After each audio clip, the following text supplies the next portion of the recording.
should not happen when you are applying for a job or when you are writing a job application letter.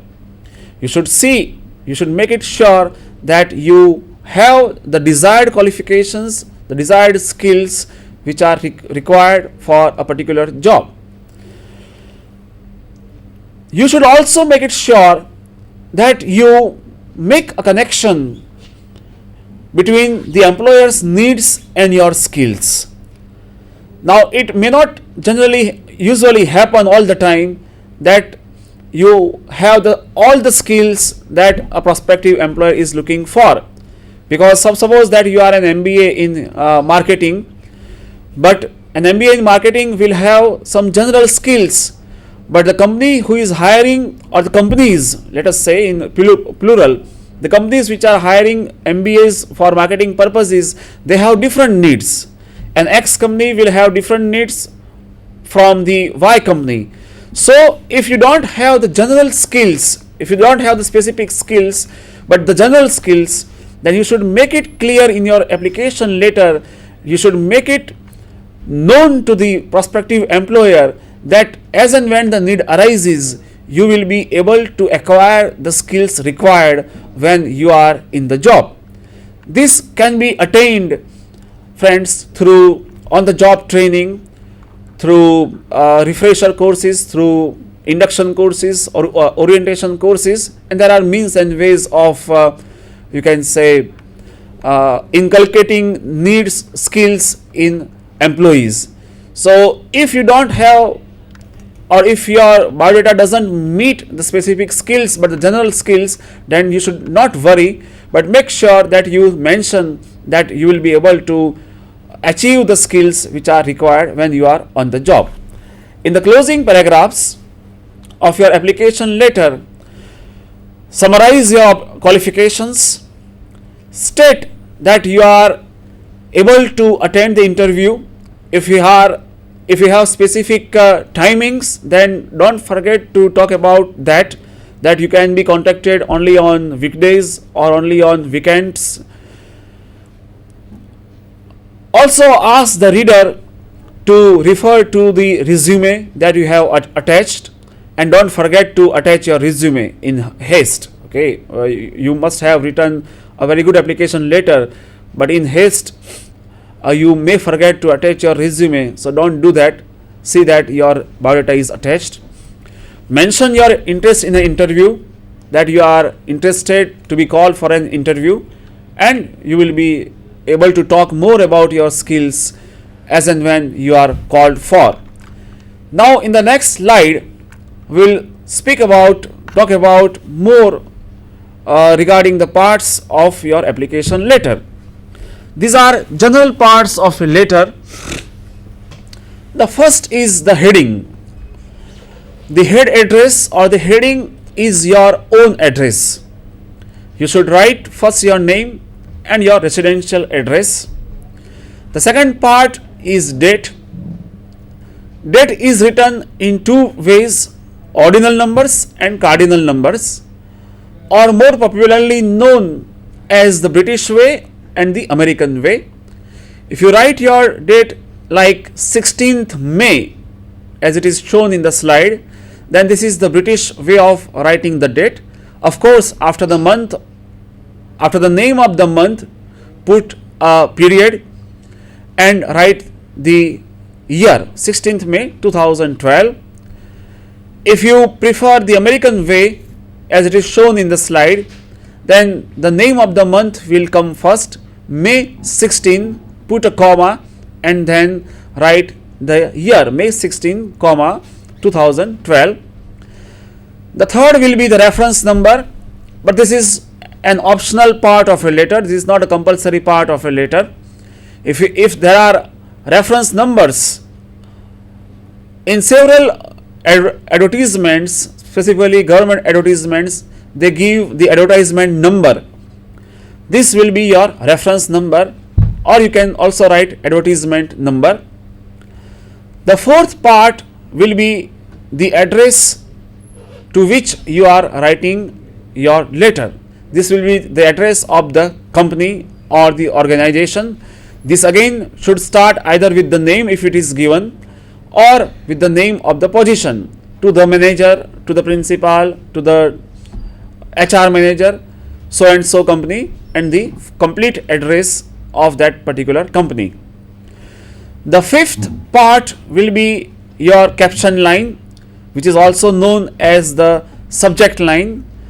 As we all know, it will come specifically in the middle of the letter, or if you are looking for the block format, then it will start with the left hand margin. Subject will be an application for the post of so and so in your company.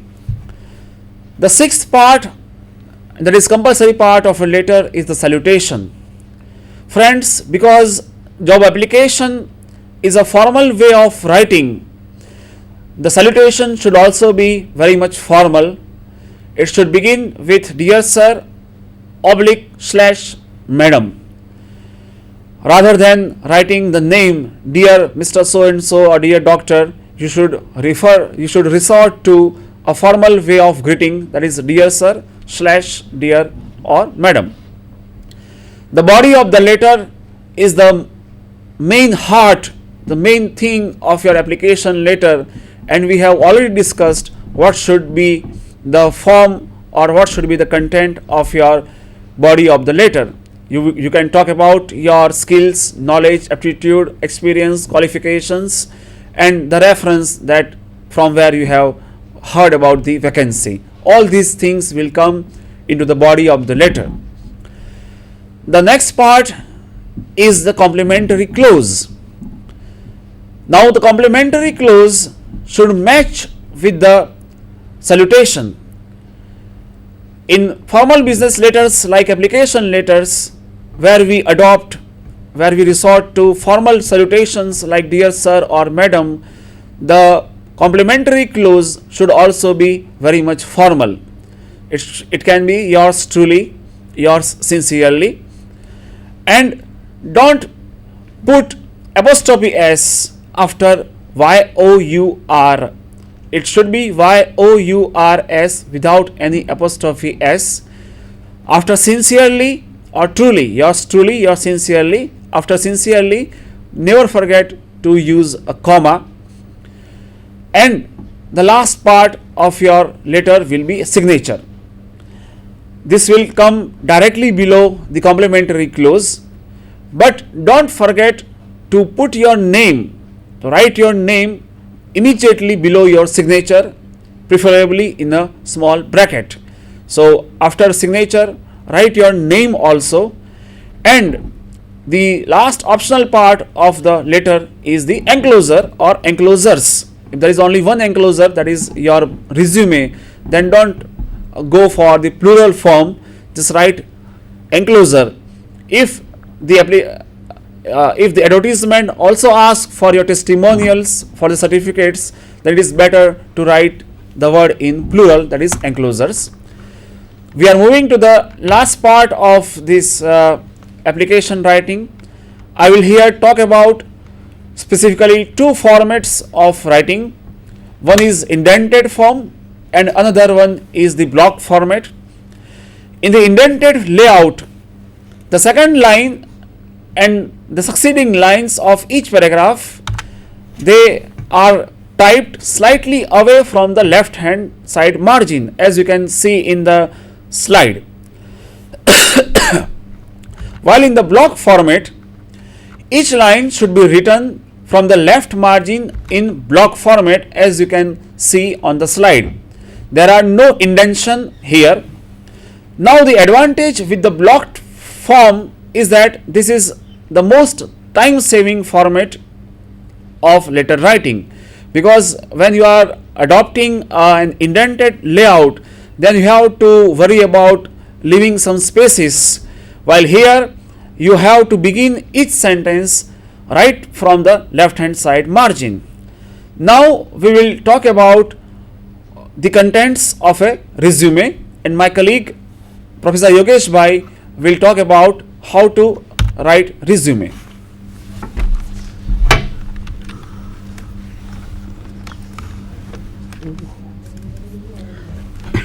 Good morning, viewer. Dr. Vyas has rightly discussed Application. Under the application, he has discussed the two parts. The first part, which is very essential while writing application, that is covering letter, and the second part you may call it CV or resume. I will discuss resume. How I will go for the remaining session is like that. Let's see for that on the slide. First, I will discuss the role of the resume format, types of resume section, and some samples of resume. Dear students, the word resume derived from the French language mean summary of one's course of life. Which are the purpose of a resume? The first purpose of resume is it should serve as a marketing tools. In competitive world, in a globalization, one should sufficient or potential to sell his or her knowledge. So in that context, resume should work as a marketing tools. Further, marketing tools mean their resume should serve to attract the prospective employer. Another purpose of a resume is it should summarize how your skills or talent attract or fulfill the requirement of a company. The third purpose of a resume is it should invite the interview. As far as the interview concerned, you should prepare resume in such a way it should appeal to the interviewer. And the third purpose of resume is it may work as a employee screening tool. Now let's go to the next slide where I will discuss the format of a resume. Resume can be categorized in three formats. The first one, it is known as a chronological resume. As far as chronological resume concerned, it should focus on your work history, and while writing the chronological resume, one should keep in mind that whenever he should write with the present to the past. Let me elaborate this point, what I want to say. For example, one student is on a master degree in 2000, bachelor degree in 2006, school 12th standard in 1998. So he should start writing educational qualification from present to the past. The second one, chronological resume, generally written by the fresh graduate.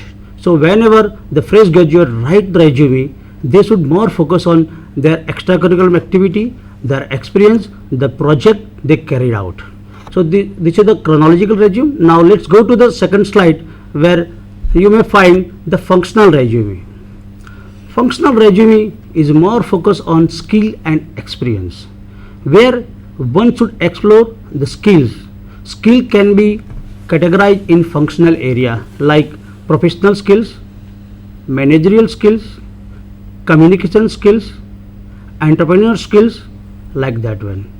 As far as the functional resume is concerned, it is seldom used by the fresh graduate, but it is more used by the experienced employee. As far as the functional resume is concerned, dear students, please don't leave the gaps of your experience. So this is a second format of a resume. Now let's go to the another slide where you may find resume. The third type is combinational resume. As far as the combinational resume is concerned, it is mostly used by the professional. You may use the combinational resume for change of position or for changing the careers. It highlights the specific work experience, highlights the marketable skills. What I want to say, marketable skills. When you write the combinational resume, you should focus which skills attract your prospective employer. For example, you want to apply for a software engineer, so you should more focus in this type of combinational resume your project, your languages, computer languages, platforms, other skills. So this is we have discussed about a resume format. Now let's go for the types of formats. As far as the type of formats, it can be categorized in two parts. The first part, is a traditional resume. You may call it as a paper resume.